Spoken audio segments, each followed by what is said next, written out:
Сотрудники управления Росгвардии по Чувашской республике приняли участие в тренировке по антитеррористической защищенности в городском клиническом центре города Чебоксары.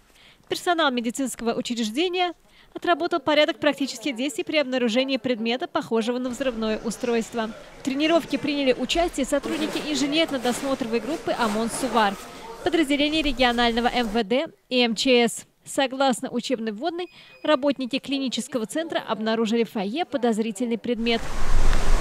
Обнаружили предмет, похожий на взрывное устройство, и вызвали оперативную группу. На место незамедлительно были вызваны оперативные службы. Администрацией учреждения были отработаны вопросы оповещения работников и пациентов, их последующей эвакуации и оказания помощи возможным пострадавшим.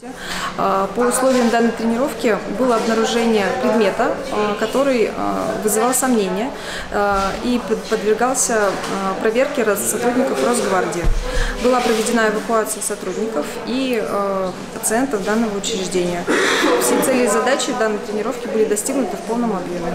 Взрывотехники ОМОН «Сувар» обследовали условное взрывное устройство.